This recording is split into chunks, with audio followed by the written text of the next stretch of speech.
The thick wooden door groaned as Captain Jack Roberts entered his dimly lit house. The usual smell of furniture cleaner, now mixed with something off, something unsettling. After 8 months in Iraq, his senses were on high alert, and right now, every fiber is being told him something was seriously wrong. The house was eerily quiet. Too quiet for a Saturday morning when his family should be up and about. Emily? Daniel? His deep voice echoed down the empty hallway. No answer, just the steady ticking of the antique clock his late wife Claire had cherished, and then, almost too faint to hear, a soft cry. His military-trained ears picked it up instantly, coming from the kitchen. Moving quickly, his heart racing, Jack reached the kitchen door. Locked. Why would a kitchen door be locked? His hands shook as he fumbled for his keys. One turn, and the truth he was about to uncover would change everything he thought he knew about family and trust. "Dad!" came a weak voice from inside. "Is that really you?" The voice of a 16-year-old son, Daniel, sounded different, scared, broken. As the door opened, the sight before him froze his heart. His beloved son, his only link to Claire, was getting up from a thin mattress on the cold kitchen floor, his eyes filled with fear and tears. This wasn't the homecoming he had dreamed of. This was the start of a nightmare that would unravel everything he thought he knew about the family he'd left behind. Drop a like and share your thoughts in the comments, along with the city you're tuning in from. Let's dive deeper into the story. Captain Jack Roberts wasn't born rich, but he was rich in values. At 43, his weathered face told the tale of a man who had proudly served his country for over 2 decades, earning medals that hung humbly in his home office. But the most treasured piece he owned was the small heart-shaped locket his late wife, Claire, had given him before she passed away during Daniel's birth 16 years ago. For 6 years, Jack raised Daniel alone, juggling military duties with bedtime stories, deployments with school plays. Their bond grew unbreakable, built in the quiet moments when he'd comb his son's hair just as Claire had shown him, and in the proud afternoons watching him shine at science competitions. Daniel inherited his mother's chestnut hair and determination, but his eyes were all Jack's, deep brown pools that seemed to hold wisdom beyond his years. Then Emily Carter entered their lives, a divorced mother of 2 girls. She seemed to understand the delicate balance of loss and hope that defined the Roberts household. Her daughters, Lily and Grace, appeared to be well-adjusted teens despite their own father's absence. Lily, now 18, showed a protective streak toward her younger siblings, while 15-year-old Grace shared Daniel's love for academics. The marriage 9 years ago felt like a fresh start for everyone. Emily's transformation from the warm, understanding woman who'd won Jack's heart to the person who would betray his trust so deeply remained a mystery that would haunt him. She'd been a school counselor, known for her empathy and insight into troubled teens. Her own girls had flourished under her care, making the current situation even more baffling. The family photos lining the hallway told a story of holiday gatherings, shared laughter, and what seemed like genuine love, a carefully crafted facade now crumbling. Before his latest deployment, Jack had believed he'd built something beautiful from the ashes of his grief. He had no way of knowing that his absence would trigger a chain of events that would test not only his family's bonds, but also the very meaning of loyalty, trust, and forgiveness. The kitchen's fluorescent lights buzzed overhead, casting harsh shadows across Daniel's makeshift bedroom. Captain Jack Roberts stood frozen, his military training failing him in the face of this domestic horror. A thin mattress lay in the corner, surrounded by neatly arranged school books and a small battery-operated reading lamp. The sight of his son's neatly folded clothes stacked in plastic bins made his stomach churn. He'd been living like this for months, adapting to circumstances no child should ever face. How long? Jack's voice cracked as he knelt beside Daniel, who was now clutching his uniform jacket as if he might vanish. The question hung heavy in the air, mixing with the lingering scent of microwave meals and cleaning supplies. Since April, Daniel whispered, his words barely audible. When you stop writing. She pulled away slightly, reaching under his mattress to retrieve a bundle of envelopes tied with faded red ribbon. Emily said you didn't care anymore because you'd found a new family overseas. But I knew you wouldn't do that, Dad. Jack's hands trembled as he examined the unopened letters, each bearing his distinct handwriting. Every week, without fail, he'd written to his son, sharing stories of his deployment, asking about his studies, reminding him of his love.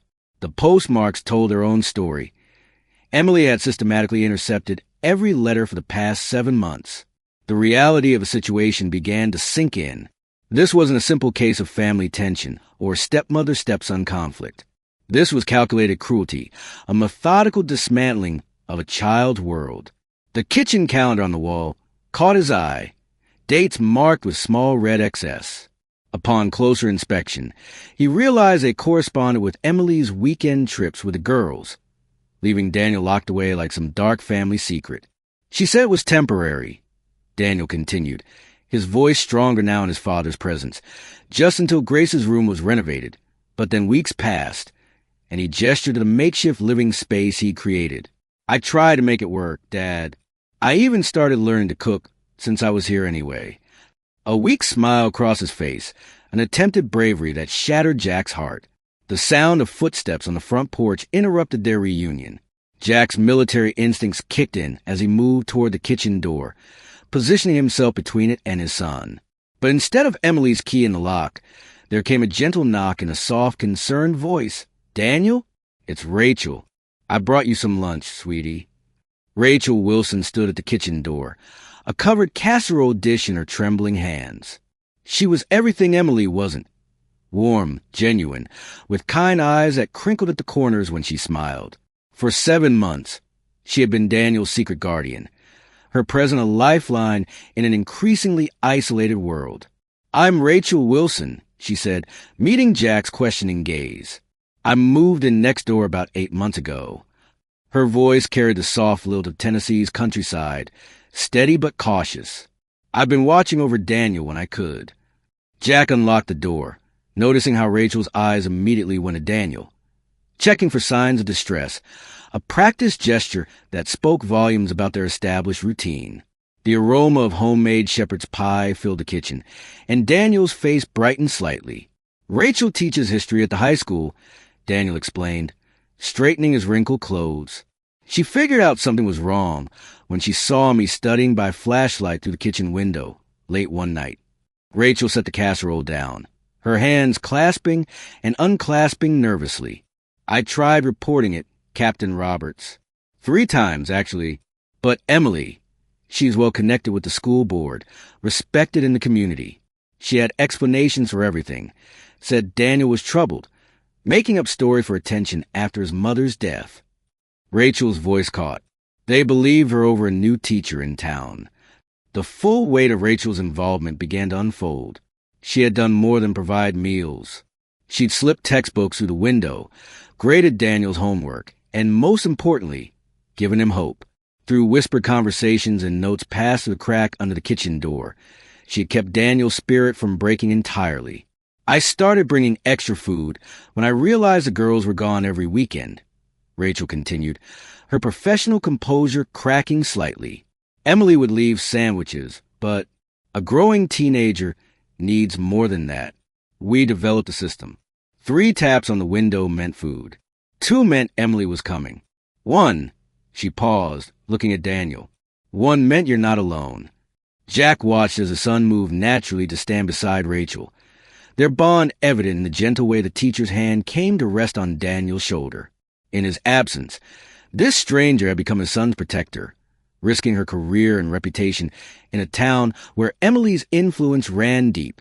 "There's more you need to know, Captain," Rachel said softly, reaching into her bag. "About Lily and Grace. Things aren't what they seem."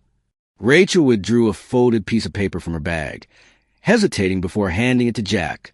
It was a handwritten note in distinctly teenage handwriting. "Ms. Wilson, Mom took Daniel's phone again. Can you make sure she gets my old math notes? Don't tell her they're from me. This isn't the only one," Rachel explained, pulling out more notes. "Lily has been leaving her lunch money in Daniel's locker since April.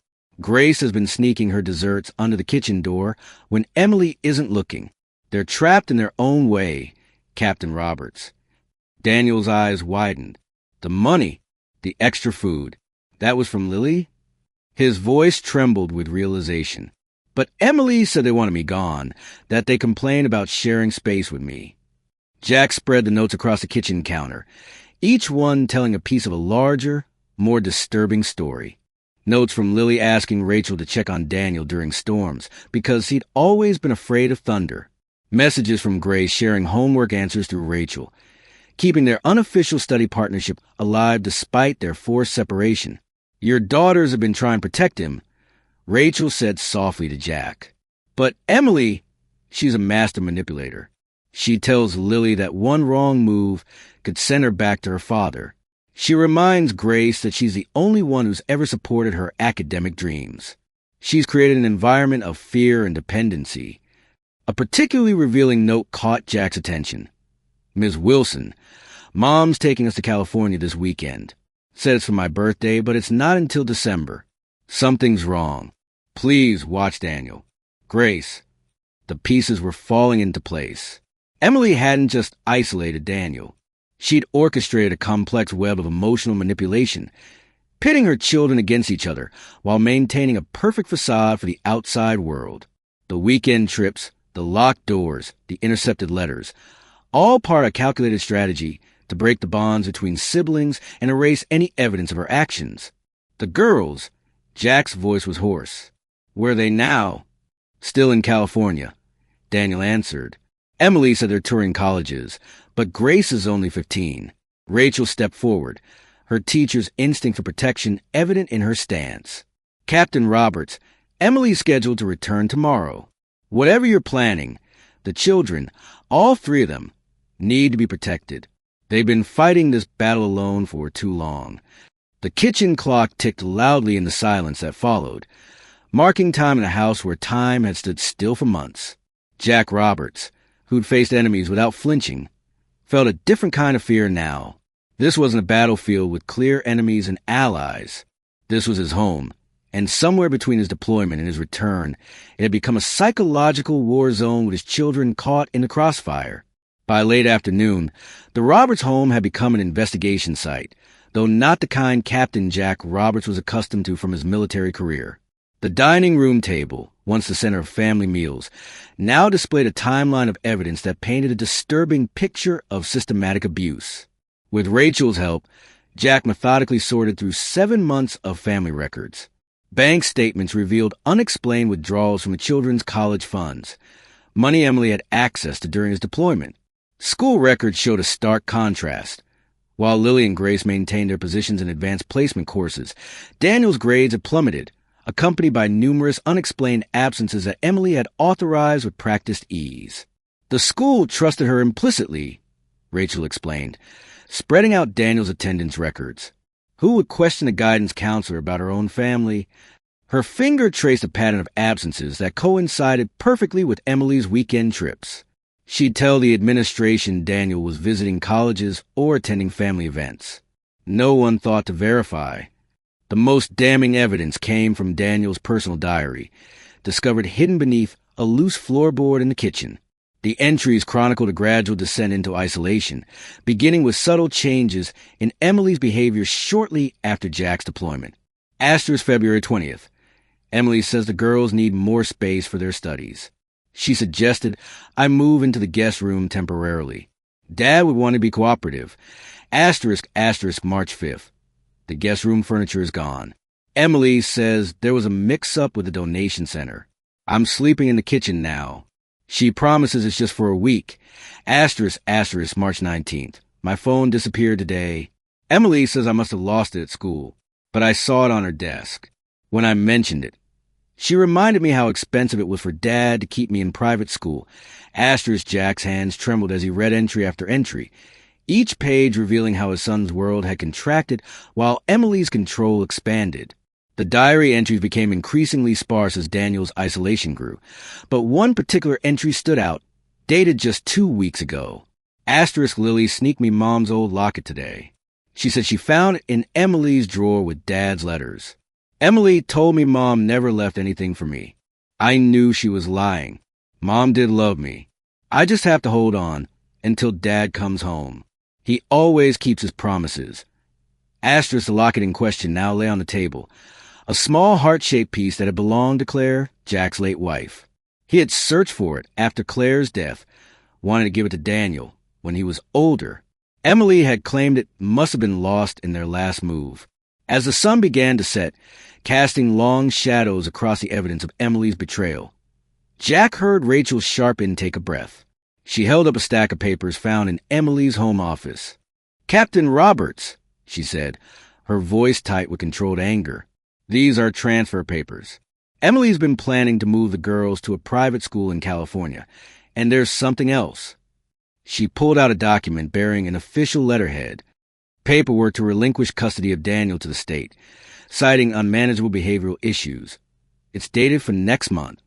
The revelation hung in the air like a physical presence. This wasn't just about isolation or emotional abuse.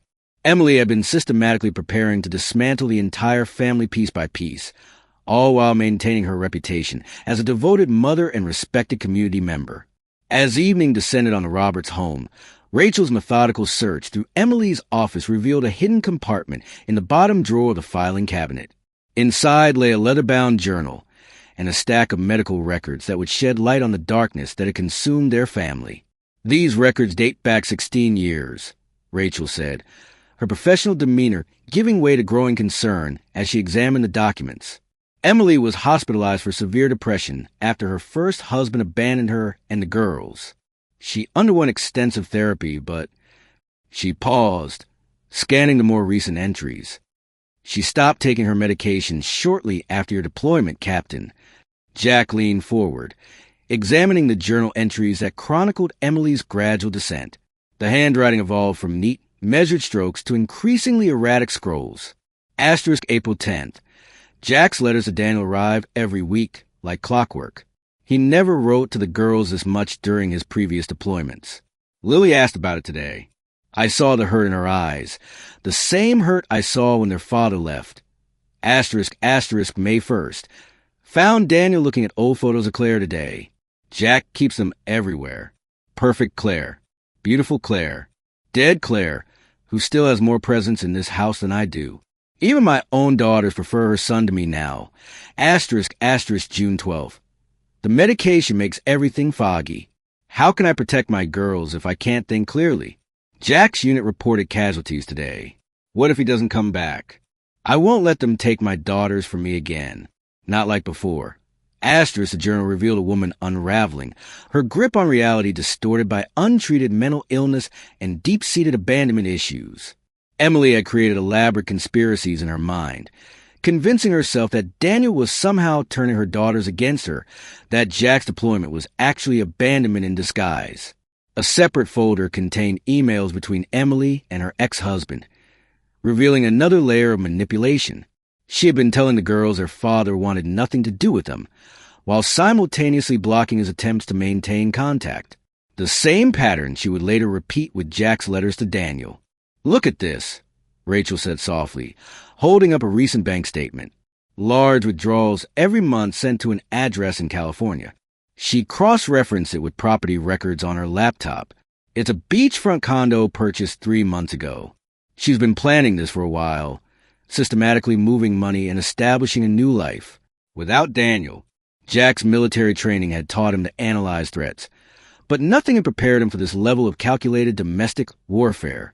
Emily hadn't just been isolating Daniel. She had been systematically erasing all traces of Claire and Jack from their lives, creating a narrative of abandonment that would justify her actions to her daughters. An alert chimed on Rachel's phone, a text message from Lily. "Ms. Wilson, Mom's talking about leaving early. Something about bad weather coming. Please tell Ms. Wilson to check on Daniel. We'll try to stall." The countdown had begun. Emily was returning ahead of schedule, unaware that her carefully constructed world was about to collapse. Jack had less than 24 hours to prepare for a confrontation that would either save his family or shatter it completely. As night fell over the Roberts residence, Captain Jack Roberts transformed his living room into a command center, drawing on years of military strategic planning. Time was of the essence, with Emily's premature return looming. Rachel remained by his side, her educational expertise proving invaluable in documenting the case. "I've contacted Judge Michael Carter. Jack said, reviewing his notes. He's an old family friend and agreed to issue an emergency custody order for all 3 children, effective immediately. He glanced at the clock, 9:47 p.m. The paperwork will be ready by morning. Rachel organized the evidence methodically. Financial records, intercepted letters, medical documents, and most crucially, Emily's own journal entries, each piece carefully photographed and digitally backed up. The school board will need to be notified, she added. Emily's position as a counselor gives her access to vulnerable students. They'll want to conduct their own investigation. A text message illuminated Rachel's phone. Another update from Lily. Mom's booked morning flights. ETA 10 a.m. tomorrow. Grace is pretending to be sick to slow her down. I overheard her on the phone with someone named David about property closings. Jack's jaw tightened. David Harris, Emily's attorney, whose signature appeared on both the custody relinquishment papers and the California property documents. Another piece of her elaborate escape plan. Daniel needs to be moved tonight, Jack decided, his voice firm but gentle. Rachel, would you be willing to take him? Your house is within the school district, and the custody order will cover temporary placement with a licensed teacher. Daniel, who had been silently sorting through his mother's old photographs at the dining room table, looked up. What about Lily and Grace? They tried to help me, Dad. We can't leave them with her. Jack knelt beside his son, struck by his concern for his stepsisters despite everything he'd endured. The custody order covers all 3 of you. Buddy, when Emily arrives tomorrow, the girls will come directly here. Judge Carter has already arranged for a family counselor to be present. Rachel added softly, I've spoken with my sister Anna. She's a trauma counselor in Seattle. She's flying tomorrow to help with the transition. The children will need professional support to process everything. As midnight approached, they executed the plan with military precision. Daniel's few belongings were packed and transferred to Rachel's house. Jack documented the kitchen's condition one final time, photographing the makeshift bedroom that would serve as damning evidence of Emily's abuse. Before leaving, Daniel paused in the kitchen doorway, clutching his mother's locket. Dad, his voice wavered. Promise you won't let her separate us again. Lily and Grace, they're my sisters now, no matter what Emily says. Jack embraced his son, recognizing in his words the same strength that had characterized his mother. I promise, buddy. Tomorrow we start rebuilding our family. All of us, together. As he watched Daniel walk safely to Rachel's house next door, Jack Roberts prepared himself for the confrontation to come. Tomorrow would require more than military strategy or legal maneuvering. It would require the delicate balance of justice and mercy, the wisdom to protect his children while acknowledging Emily's illness, and the strength to rebuild what had been broken. The following morning dawned with an almost surreal quietness over the Roberts residence. At precisely 9:47 a.m., surveillance footage from Los Angeles International Airport confirmed what Jack already knew. Emily was on her way home, accompanied by Lily and Grace, blissfully unaware that her carefully constructed facade was about to shatter. Jack sat in his study, surrounded by the evidence of Emily's deception, when the first text from Lily arrived. Landed. Mom's acting strange, keeps checking her phone and making calls. Grace is scared. Minutes later, another message. She knows something's wrong, said the house alarm was triggered last night. Through the window, Jack could see Rachel in her kitchen preparing breakfast for Daniel. His son appeared to be sleeping peacefully for the first time in months, curled up on a proper bed, surrounded by the warmth of genuine care. The contrast between the two households couldn't have been more stark. At 10:23 a.m., the sound of tires on gravel announced Emily's arrival. Jack watched through the study window as she emerged from her luxury SUV, her designer outfit and perfectly coiffed hair a testament to her obsession with appearances. Lily and Grace followed, their bodies tense, eyes immediately scanning the windows, a learned behavior that spoke volumes about their home life. Girls, take the bags inside.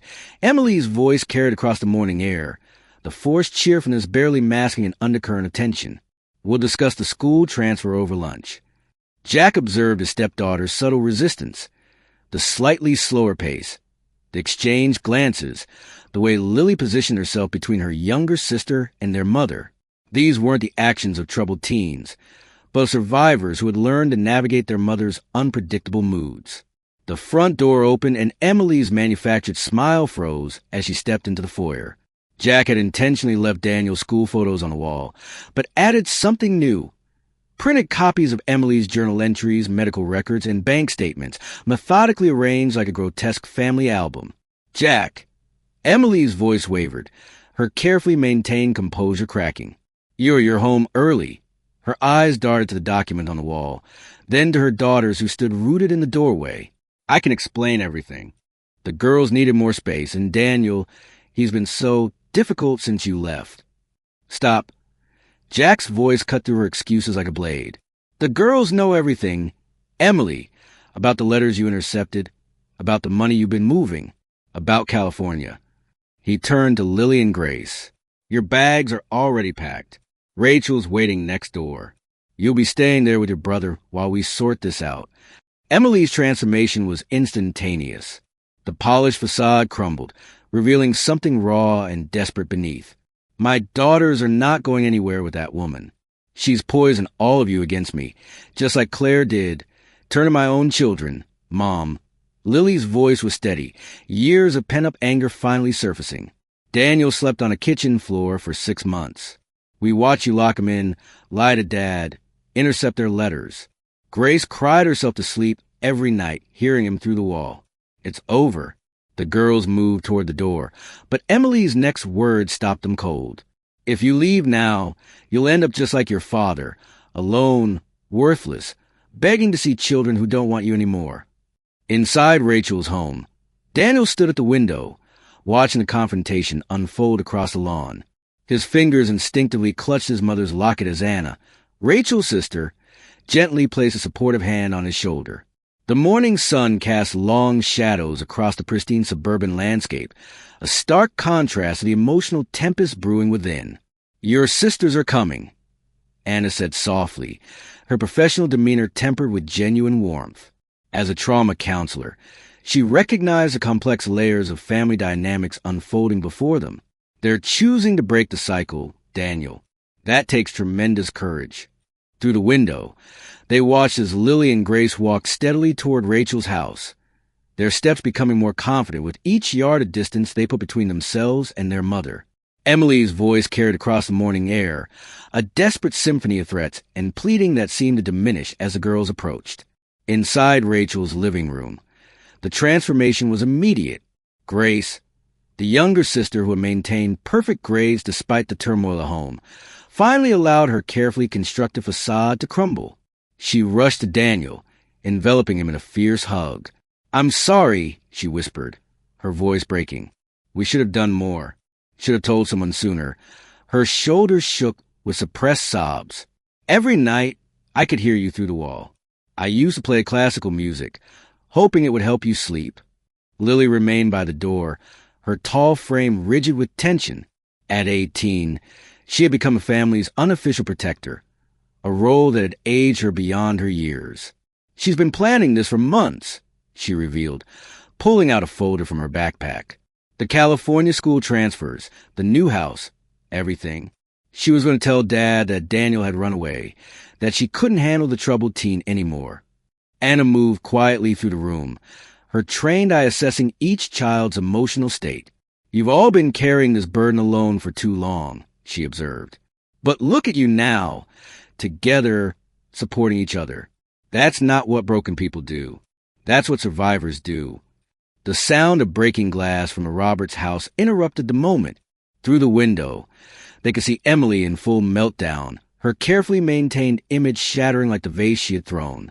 Jack stood calmly, his military training evident in his composed stance, as he blocked her path toward Rachel's house.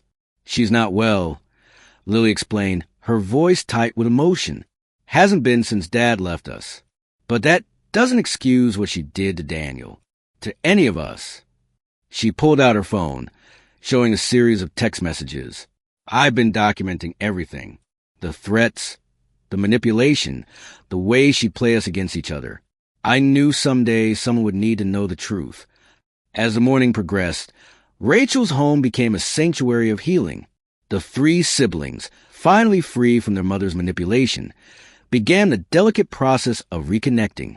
Grace shared her secret stash of family photos, including ones of Claire that Emily had claimed were lost. Daniel showed them his mother's locket, now containing tiny pictures of all three of them. "We're not our weapons anymore," Lily declared, watching as Emily was escorted from the Roberts house by local law enforcement, Jack's evidence having warranted immediate action. "We're a family, not the way she wanted, but the way we choose to be." As evening settled over the neighborhood, Rachel's home had transformed into a makeshift family counseling center. Anna orchestrated a structured but gentle approach to the day's events, understanding that the immediate aftermath of trauma required both professional guidance and personal space. In the living room, Jack sat with all three children, his military bearings softened by paternal concern.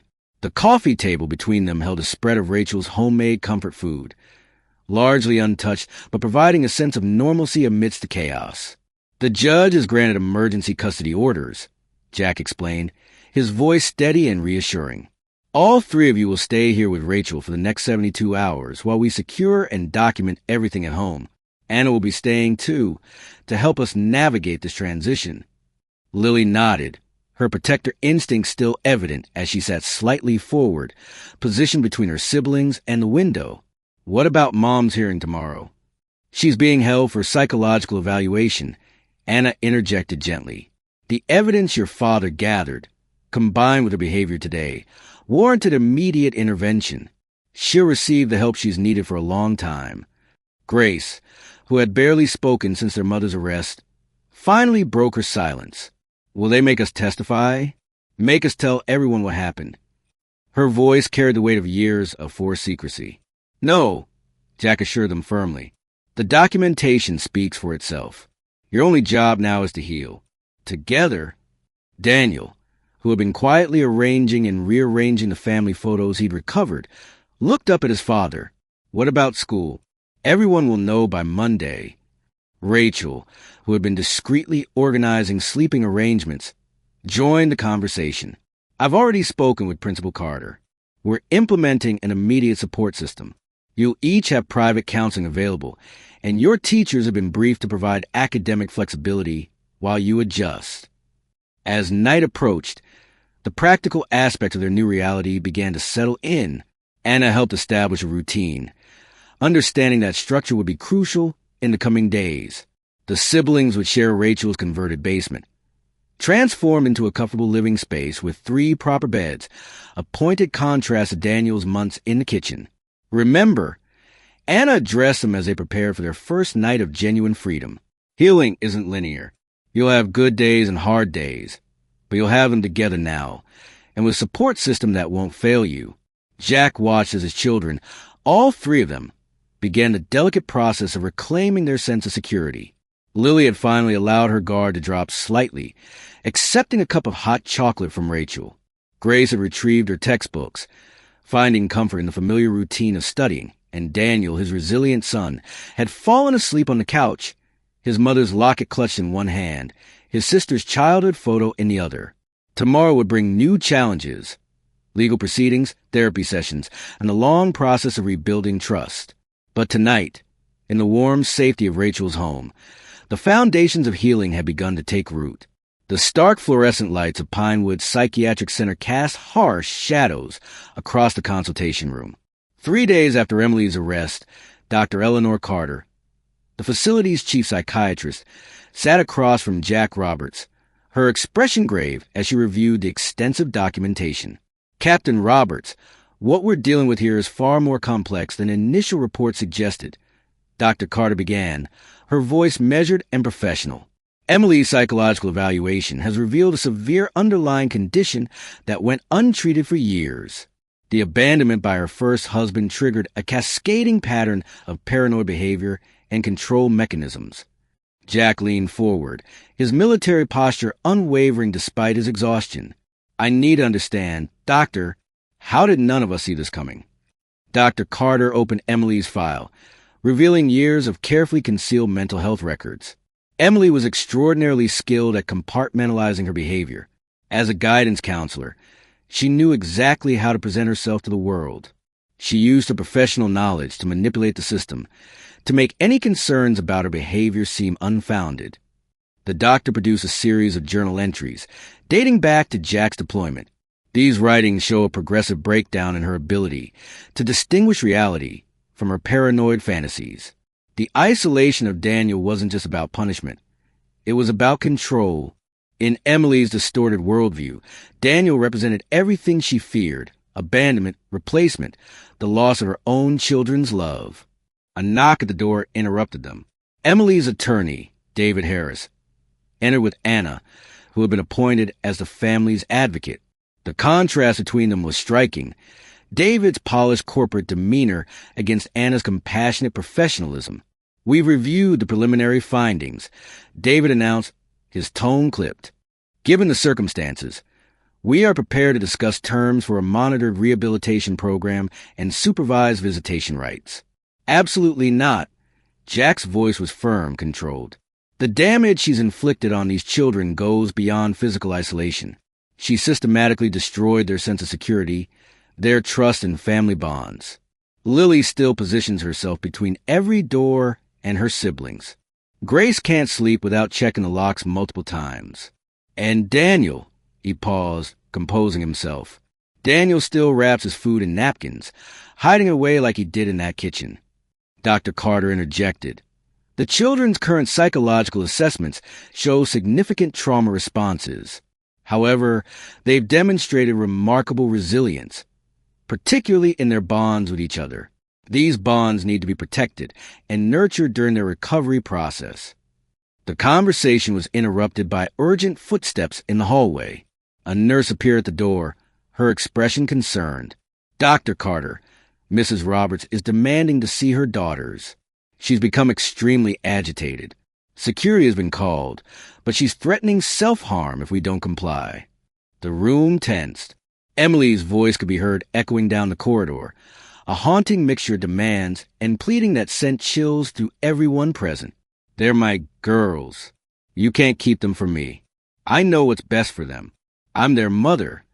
Down the sterile corridor of Pinewood Psychiatric Center, Emily's voice grew more frantic. Dr. Carter motioned for Jack to remain in the consultation room, while she and the security team addressed the situation. The scene that unfolded would become a pivotal moment in the family's journey toward healing. Emily stood in the common area, her previously impeccable appearance now disheveled. Her designer outfit had been replaced by standard facility attire, her carefully maintained facade crumbling with each passing moment. "They're trying to turn my daughters against me, just like their father did," she shouted, clutching a framed family photo she'd been allowed to keep in her room. Dr. Carter approached carefully, her experienced demeanor projecting calm authority. "Emily, let's discuss this in your room. Your daughters are safe, and they're being well cared for." "Safe?" Emily's laugh held a sharp edge of hysteria.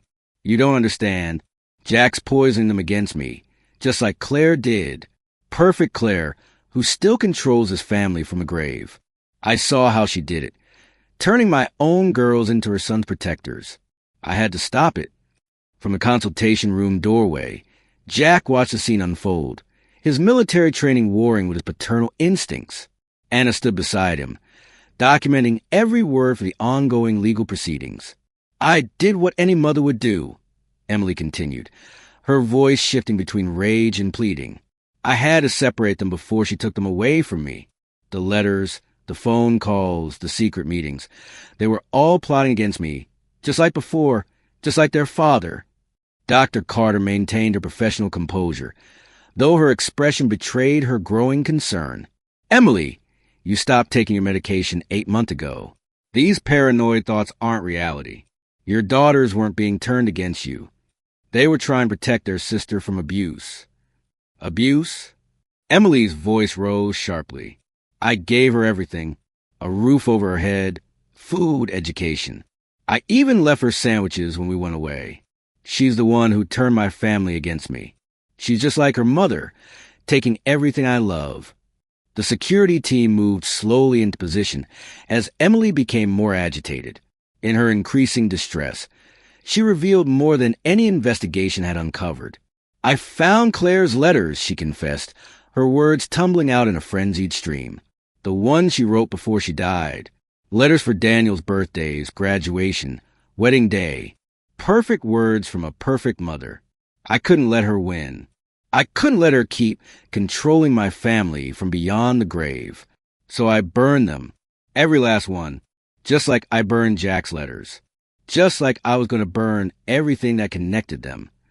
Jack's sharp intake of breath echoed in the sudden silence. The letters his late wife had written for their son's future milestones. Precious words he'd searched for after Claire's death had been destroyed in Emily's campaign to erase Claire's memory from their lives. Dr. Carter seized a moment of vulnerability. Emily, this isn't about Claire or Daniel. This is about your unresolved trauma from your first marriage.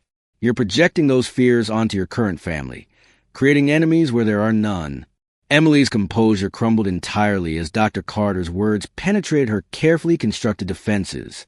She sank to her knees, still clutching the family photograph, her carefully maintained facade finally shattering completely. I had a dream last week, she whispered, her voice taking on an eerily calm quality. I saw my first husband with Claire. They were laughing, planning to take all my children away. Claire was holding Daniel's hand, but Lily and Grace were there too. They were calling her mom.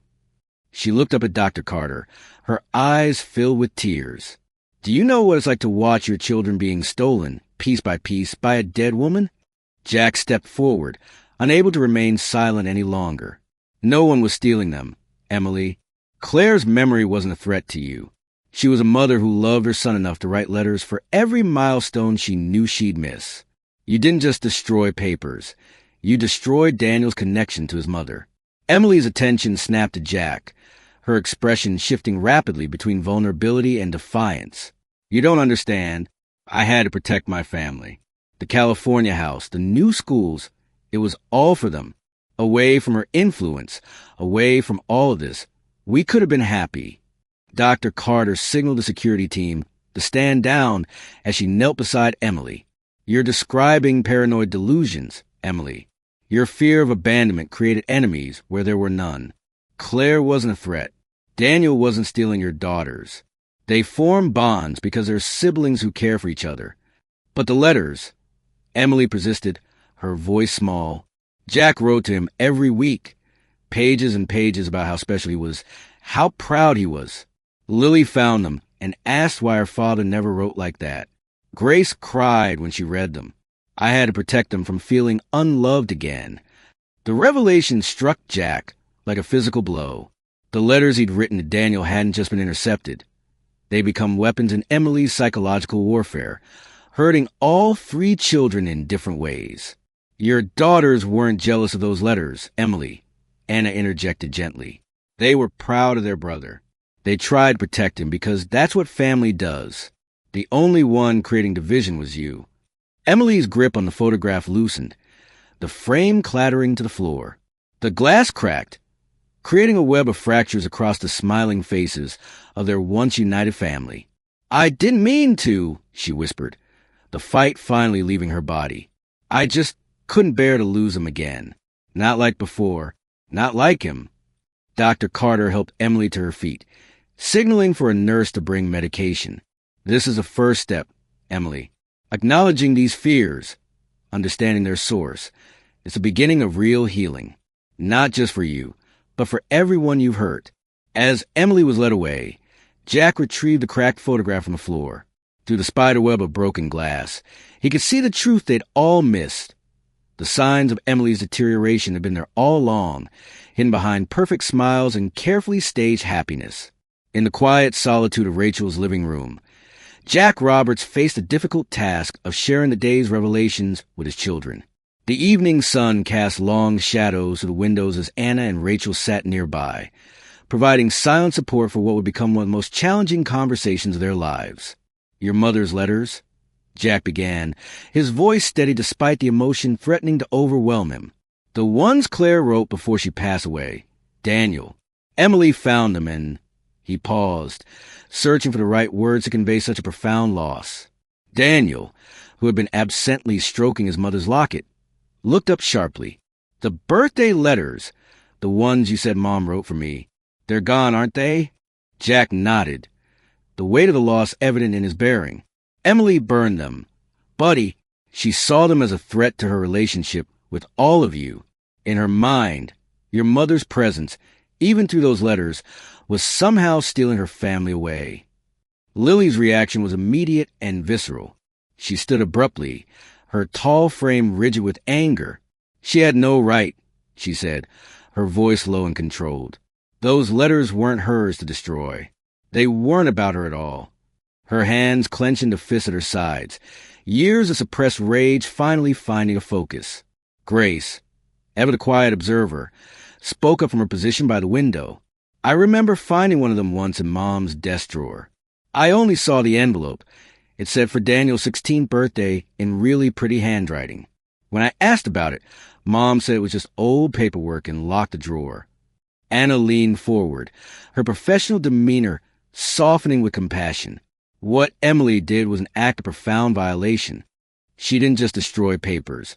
She tried to erase her mother's final gift to her son, but she couldn't erase the love those letters represented. Daniel stood suddenly, moving to the family photo album he'd rescued from the kitchen. With trembling hands, he pulled out a worn photograph of Claire, taken just weeks before her death. I used to imagine what those letters said, he confessed, his voice barely above a whisper. On bad nights in the kitchen, I'd make up words I thought Mom might have written. It helped me feel less alone. The revelation struck Jack like a physical blow. While he had been deployed, believing his son was safe and cared for, Daniel had been lying on a kitchen floor, creating imaginary letters from his dead mother for comfort. The magnitude of Emily's actions, not just the physical isolation, but the emotional devastation she had inflicted, became devastatingly clear.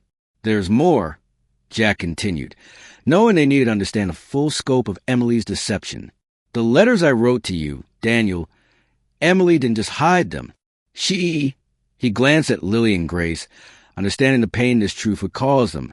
She used them to hurt your sisters, too. In Rachel's living room, the weight of Jack's revelation hung heavy in the air. The setting sun cast a golden glow through the windows, creating an almost ethereal atmosphere that belied the gravity of the moment. Anna positioned herself closer to the siblings, recognizing the delicate nature of what was about to be disclosed. Emily showed you my letters, didn't she, Daniel? Jack asked softly, understanding dawning in his eyes. That's why you started leaving notes and food. You knew the truth before anyone else. Lily's composure, maintained through years of protecting her siblings, finally cracked. She would read them to us, she admitted, her voice thick with emotion. Every time Dad wrote about how proud he was of you, how much he missed you, she'd say, "*C, this is what a father's love looks like. Your father never wrote letters like this. **. Grace moved closer to her brother, her academic facade falling away to reveal the vulnerable 14-year-old beneath. But it had the opposite effect of what she intended, she explained. Instead of making us resent you, it showed us what she was doing, the way she twisted everything into a weapon. Jack watched his children, his military training providing little defense against the pain of witnessing their shared trauma. Emily used those letters to try to create division, he explained gently. She believed that by highlighting the differences in how I express love, she could drive you apart. Instead, she brought you closer together. She didn't understand, Lily continued, her voice steadying. Every time she read those letters, trying to hurt us, we saw more clearly what real parental love looked like. It made us realize how wrong everything was at home. Daniel reached for his sister's hands, forming a circle that represented their unbreakable bond. I used to hear Grace playing classical music at night, he whispered. Through the kitchen wall, I never knew it was for me. Beethoven's Moonlight Sonata, Grace confirmed, tears falling freely now. Mom used to play it when we were little, before Dad left. I thought maybe it would help you feel less alone. Anna interjected softly, her professional insight guiding the conversation. What you three have done is remarkable, she observed. Instead of allowing Emily's actions to divide you, you created your own support system. You've transformed her weapons of division into bonds of unity. The sibling circle tightened, their shared pain becoming a foundation for healing rather than a source of division. Jack watched as his son and stepdaughters, victims of a tragedy not of their making, demonstrated a strength and resilience that transcended their years. "There's something else you should know," Jack added, knowing they needed the full truth to move forward. "Emily had plans that would have affected all of you. The California house, the new schools. It wasn't just about moving away. It was about—" In Rachel's living room, as the evening settled into night, Jack prepared to share the most devastating aspect of Emily's plans. The room had grown quiet, with only the gentle hum of the heating system providing background to this difficult moment. The California arrangements weren't just about a fresh start, Jack began, his military bearing providing the strength needed to continue. Emily had filed paperwork to relinquish custody of Daniel to the state, citing fabricated behavioral issues. She had orchestrated an elaborate plan to permanently separate you three, using her position as a guidance counselor to manipulate the system. The impact of this revelation rippled through the room. Daniel's grip on his sister's hands tightened, while Lily's protective stance became more pronounced. Grace, the academic whose intelligence had always been her shield, appeared to physically diminish under the weight of this knowledge. "The documentation we found," Jack continued, maintaining his composure for his children's sake, showed that she had already arranged for Lily and Grace to attend separate private schools in California. The plan was to isolate each of you, removing any possibility of maintaining contact. She had even begun spreading carefully crafted rumors about Daniel's mental state among her colleagues at school. Anna intervened professionally, recognizing the trauma response building in the siblings. "This revelation isn't meant to hurt you further," she explained gently.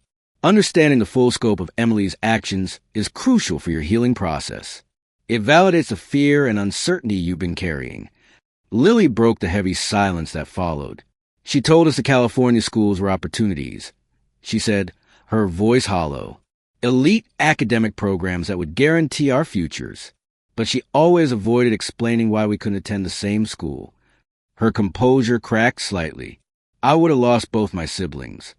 Grace, who had remained silent, suddenly spoke with unexpected clarity.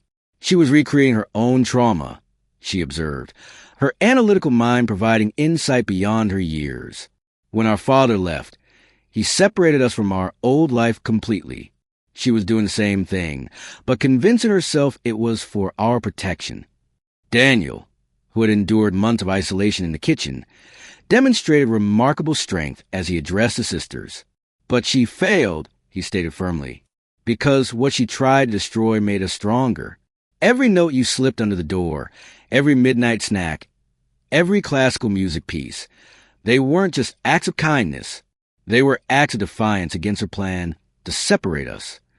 Jack watched as his children, faced with the darkest truth of their ordeal, chose unity over despair. The tragedy of Emily's planned destruction of their family had instead cemented bonds that transcended blood relations and legal documents. "There's one more thing you need to know," Jack said, reaching for a folder Anna had brought from the psychiatric facility. Emily's evaluation revealed severe untreated trauma and paranoid delusions. The woman who did these things, she wasn't entirely the same person who first brought our families together. In the serene confines of Dr. Carter's office at Pinewood Psychiatric Center, the morning light filtered through Venetian blinds as she presented Emily's comprehensive psychological evaluation to Jack Roberts and Anna. The thick manila folder on her desk contained decades of medical history that painted a disturbing picture of untreated trauma and escalating mental illness. "Captain Roberts," Dr. Carter began, her voice carrying the weight of professional concern, "Emily's condition is a result of severe childhood abandonment issues, exacerbated by her first husband's departure. Her medical records reveal a pattern of increasingly paranoid behavior that began long before your marriage." The doctor opened the file, revealing psychiatric evaluations dating back to Emily's adolescence. At age 12, Emily's father abandoned her family, without warning. This traumatic event created deep-seated abandonment anxiety that manifested in increasingly controlling behavior. Her first marriage triggered these underlying issues, and your deployment became the catalyst for a complete psychological break. Anna, reviewing her own notes, added context to the revelation. "The timing is crucial here. Emily's decision to stop taking her prescribed medication coincided almost exactly with your deployment orders, Captain Roberts." The combination of your absence and her unmedicated state created a perfect storm of paranoid delusions. Dr. Carter continued, her professional demeanor softening slightly. In Emily's distorted reality, Claire's continued presence in your family, through photographs, letters, and Daniel's resemblance to his mother, became evidence of an elaborate conspiracy to steal her children. Every act of sibling affection between Daniel and his sisters was interpreted as proof of this imagined plot. Jack, who had maintained his composure through countless military briefings, found himself struggling to reconcile this clinical analysis with the woman he had married. But the calculated nature of her actions, the intercepted letters, the California plans, the systematic isolation of Daniel, these don't seem like the actions of someone who's lost touch with reality. That's what makes her condition so complex, Dr. Carter explained, turning to a detailed psychological profile. Emily's professional training as a guidance counselor allowed her to maintain a facade of normalcy, while her paranoid delusions intensified. She used her understanding of the school system and child psychology to orchestrate what she genuinely believed was a rescue mission, saving her daughters from what she perceived as the corrupting influence of Claire's memory. She produced a journal entry dated just weeks before Jack's early return. The handwriting, once elegant and controlled, had become increasingly erratic. Asterisk, the girls smiled at him today, just like Claire used to smile. They're becoming hers, just like everything else. The California house is ready. Once we're away from her influence, they'll remember who their real mother is. They'll understand I did this to protect them. They'll love me again.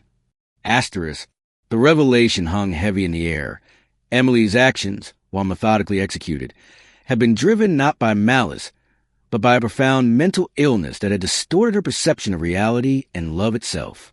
At Pinewood Psychiatric Center's family consultation room, Dr. Carter continued her detailed explanation of Emily's condition to Jack and Anna. The afternoon sun cast long shadows across the consultation table, where Emily's extensive medical records told a story of progressive psychological deterioration. What we're seeing here, Dr. Carter explained, indicating a series of brain scans, is the physiological impact of untreated trauma and severe anxiety. Emily's decision to discontinue her medication created a cascade effect in her neurochemistry, fundamentally altering her perception of reality. Jack studied the medical data before him, his military training and threat assessment providing an unexpected framework for understanding the situation. The progression seems to have accelerated after my deployment, he observed, noting the dates on various psychological evaluations. Precisely, Dr. Carter confirmed. Your deployment triggered what we call a catastrophic regression. Emily's childhood abandonment trauma resurfaced, combining with her fears about her first marriage. In her compromised mental state, she began seeing parallels between her past and present that didn't exist. Anna, reviewing her notes from recent therapy sessions, added crucial context. During our last session, Emily revealed something significant. She described having recurring nightmares where her first husband and Claire were conspiring together, planning to take all 3 children away. In her dreams, the children would transform, all taking on Claire's features. Dr. Carter opened a leather-bound journal. Emily's private writings from the months leading up to the crisis. Her delusions became increasingly specific. Listen to this entry from April. Asterisk. Today, I saw Claire in all of them. The way Lily protects Daniel, just like Claire used to protect her younger sister. The way Grace reads with him. Asterisk. Sharing books like Claire did with her students. They're becoming her children, not mine. I have to save them before it's too late. The revelation struck Jack with particular force. The very bonds between the siblings that he had seen as a sign of family healing, Emily had perceived as evidence of her worst fears coming true. The most concerning aspect, Dr. Carter continued, was Emily's ability to maintain her professional facade while her internal reality crumbled. As a guidance counselor, she used her understanding of the system to validate her delusions. Every interaction between the siblings was documented and reframed as evidence of Claire's continuing influence. She produced a series of official-looking documents, Emily's professional assessments of Daniel's behavior at school. What should have been routine academic reports had become detailed manifestos of imagined manipulation and conspiracy, all written in the measured language of a mental health professional. "This is why we couldn't see it," Anna interjected softly. Emily wasn't just hiding her illness. She was using her professional expertise to create a paper trail that would justify her actions. Every report, every documented incident, was building toward her ultimate goal: separating the children to protect them from an influence that existed only in her mind. The weight of understanding settled over the room. Emily's actions, while undeniably harmful, had emerged from a place of profound mental illness rather than deliberate malice. Her attempt to destroy one family had been driven by her desperate, delusional attempt to save another one that existed only in her fractured perception of reality. In the late afternoon sunlight of Pinewood Psychiatric Center's family consultation room, Dr. Carter presented her final assessment and treatment recommendations. The gravity of the situation was reflected in the careful arrangement of documents before her, each representing a different aspect of the complex path forward. Emily's treatment will require long-term specialized care. Dr. Carter addressed Jack and Anna. "We are recommending a minimum 6-month residential program at our trauma recovery unit, followed by intensive outpatient therapy. The goal isn't just to stabilize her current condition, but to address the deep-rooted trauma that led to this crisis." Jack studied the treatment plan, his military background evident in his methodical review of each detail. "And the children? How we help them process this understanding of their mother's illness while still acknowledging the real harm they've suffered?" Anna opened her therapeutic assessment folder, revealing detailed notes on each child's current emotional state. "We are proposing a dual approach. Individual therapy sessions for each child, focusing on their specific experiences and trauma, combined with carefully structured family therapy sessions. The key is helping them understand that acknowledging Emily's illness doesn't invalidate their pain or their right to feel hurt by her actions." Dr. Carter nodded in agreement. Lily, in particular, shows signs of what we call parentification, taking on adult responsibilities to protect her siblings. While her actions were admirable, she needs support in reclaiming her role as a teenager. Grace's academic perfectionism appears to be a coping mechanism, and Daniel's experiences will require specialized trauma-informed therapy. The discussion turned to practical matters of legal guardianship and ongoing care. "The court has granted you full custody of all 3 children," Anna confirmed, presenting the official documentation. "However, we recommend maintaining some form of controlled contact with Emily as her treatment progresses, always supervised and guided by therapeutic professionals." Jack's expression reflected the responsibility he now carried. How do we move forward as a family? How do we rebuild trust while honoring both the pain and the potential for healing? Dr. Carter's response was measured and thoughtful. The fact that the siblings maintained their bonds, despite Emily's attempt to separate them, shows remarkable resilience. We'll build on that foundation, helping them understand that their mother's illness doesn't diminish the reality of their experiences or the strength they found in each other. As the meeting concluded, the path forward became clearer, not easier, but more defined. The family would face a long journey of healing, understanding, and reconstruction, guided by professionals who understood both the complexity of trauma and the possibility of recovery. 6 months after the events at Pinewood Psychiatric Center, the Roberts residence had undergone a transformation that went far beyond its physical appearance. The autumn morning light streamed through newly installed windows, illuminating a home that had become a testament to healing and resilience. In the renovated kitchen, now a warm and welcoming space, Jack Roberts stood preparing breakfast with Daniel. The old mattress and makeshift bedroom were long gone, replaced by a state-of-the-art cooking island where father and son shared their morning routine. Their easy conversation and synchronized movement spoke of months spent rebuilding their relationship through simple, everyday moments. "The college council was impressed with your essay," Jack mentioned, carefully flipping a pancake. "She said your perspective on family resilience was particularly compelling." Daniel, arranging fresh fruit on 3 plates, smiled softly. His recent academic achievements had become a source of pride for the entire family, marking a successful return to the top of his class. From upstairs came a familiar sound of classical music, Grace practicing her morning piano routine. The instrument, a recent addition to their home, had become a symbol of her emotional recovery. What had once been a secret comfort offered through kitchen walls was now open expression of familial support and artistic passion. Lily entered the kitchen, her athletic gear indicating her return from an early morning run.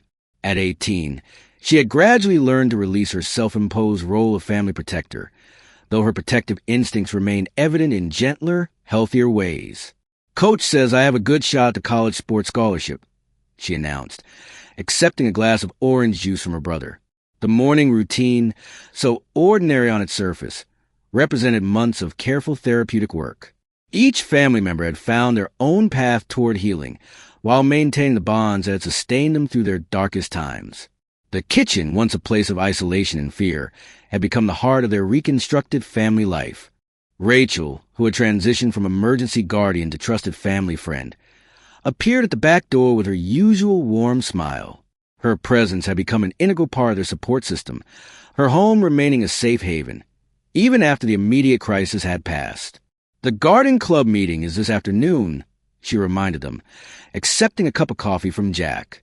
"Anna thinks it would be good for Daniel to share his herb gardening project." The mention of Anna was casual now, the trauma counselor's role having evolved from crisis intervention to supportive guidance. Her steady presence had helped the family navigate the complex emotions surrounding Emily's treatment and their own healing process. 3 weeks before Christmas, Jack Roberts sat in Dr. Carter's office at Pinewood Psychiatric Center for their monthly family progress review. The winter sun cast a gentle glow through the frosted windows, highlighting the positive changes documented in the reports before them. "The children's progress has been remarkable," Dr. Carter noted, reviewing her latest assessments. "Lily has successfully transitioned to a more age-appropriate role within the family, excelling in both academics and athletics. Her college applications show a young woman who has found healthy ways to channel her protective instincts into a future career in child advocacy law." Jack nodded, remembering how Lily's experiences had shaped her decision to pursue a legal career focused on family protection. "And Grace's music therapy has been exceptionally effective," Dr. Carter confirmed. "Her piano performances have become a form of emotional expression that benefits the entire family. The weekly recitals she gives at the children's ward here have been therapeutic both for her and our young patients." The conversation turned to Daniel's progress. "His involvement in the school's peer support program has been transformative," Dr. Carter continued. "By helping other students navigate family challenges, he's found a way to transform his own experiences into a source of strength for others." Jack shared recent photographs of their renovated home, including the new family room where weekly therapy sessions now took place. The space had been designed with input from all 3 children, creating an environment that promoted both individual healing and family bonding. "And Emily's treatment?" Jack inquired, his voice carrying a mix of concern and cautious hope. Dr. Carter opened Emily's file, revealing detailed progress notes from her program. "She's responding well to the intensive therapy. The medication management has stabilized her condition, and she's begun to process the reality of her actions without the filter of paranoid delusions." Her recent letter to the children, which Anna reviewed, shows significant progress in understanding the impact of her behavior. The mention of letters carried particular weight, given their history. Under therapeutic supervision, Emily had begun writing carefully monitored communications to the children, not seeking forgiveness, but acknowledging their pain and her responsibility for it. "The supervised family session, planned for next month, will be crucial," Dr. Carter explained. "It will be the first time all 3 children have agreed to be present," Dr. Carter explained. "Anna will facilitate, focusing on establishing healthy boundaries while allowing the possibility of carefully managed future interactions." As Jack prepared to leave, Dr. Carter shared one final observation. "What's most encouraging is how your family has redefined itself. The bonds between the siblings, forged in adversity, have grown stronger through healing. They've learned that family isn't just about blood or legal ties. It's about choosing to support and care for each other, even in the hardest circumstances." On Christmas Eve, 1 year after Jack's unexpected return, the Roberts home radiated warmth and renewal. The living room, adorned with thoughtfully chosen decorations, reflected the family's journey from trauma to healing. Each ornament on the tree held special significance, crafted symbols of their collective resilience. Rachel and Anna had joined the family celebration, their presence no longer as professional supports, but as cherished extended family members. Grace sat at the piano, her fingers dancing across the keys in a melody that spoke of hope rather than hiding. Lily, home from her college interviews, shared animated stories about her plans to advocate for families in crisis. Daniel, his mother's locket now containing photos of all three siblings, arranged holiday cookies on a plate he had crafted in his therapy-recommended art class. Jack observed his children with quiet pride. The past year had taught them all that healing wasn't a destination, but a continuing journey. The supervised visit with Emily the previous week had been challenging but constructive. Under Anna's guidance, they had maintained appropriate boundaries while acknowledging Emily's progress in her treatment program. Her genuine remorse and commitment to recovery had opened the possibility of carefully managed future interactions. "I have something to share," Daniel announced, retrieving a carefully wrapped package from under the tree. Inside was a leather-bound journal, not a reminder of past pain, but a new creation. "I've been writing letters," he explained, his voice steady. "Not to replace the ones we lost, but to create new memories. Letters about our family, about how we found strength in each other." Lily and Grace moved closer as Daniel opened the journal, revealing pages filled with photographs, notes, and mementos from their journey. "It's for all of us," he continued. "A reminder that family isn't defined by what we've lost, but by what we choose to build together." The evening concluded with a new tradition, each family member sharing a hope for the future. Grace spoke of her upcoming music recital, where she would perform an original composition dedicated to their journey. Lily described her vision of creating legal protections for blended families in crisis. Daniel expressed his commitment to helping other young people find their voice through writing and peer support. As midnight approached, Jack Roberts looked around at his transformed family. The military captain who had once discovered his son sleeping on a kitchen floor had learned profound lessons about strength, resilience, and the power of unconditional love.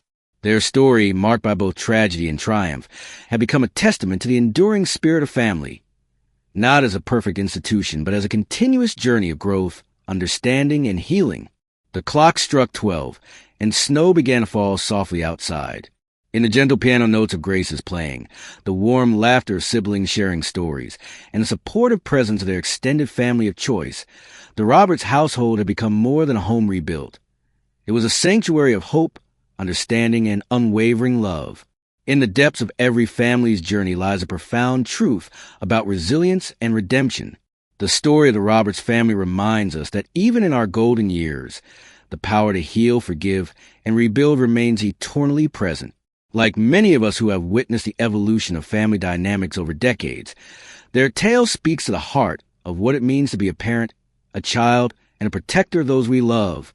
Through military service, personal loss, and the complexities of blended families, we learn that strength often emerges from our deepest wounds. Just as we watched our own children grow and face life's challenges, the Roberts siblings show us that youth can possess wisdom beyond their years, finding light in the darkest corners of adversity. Their story mirrors experiences many of us have faced. The delicate balance of protecting our loved ones while allowing them to grow, the courage to confront mental health issues that our generation often kept hidden, and the realization that family bonds transcend blood relations. It reminds us that even at our age, it's never too late to heal old wounds, rebuild broken bridges, and create new traditions that honor both our past and our future. I hope you enjoyed today's story. Subscribe to the channel so you don't miss more stories like this. Leave a like and comment below with your thoughts on the story. See you in the next video.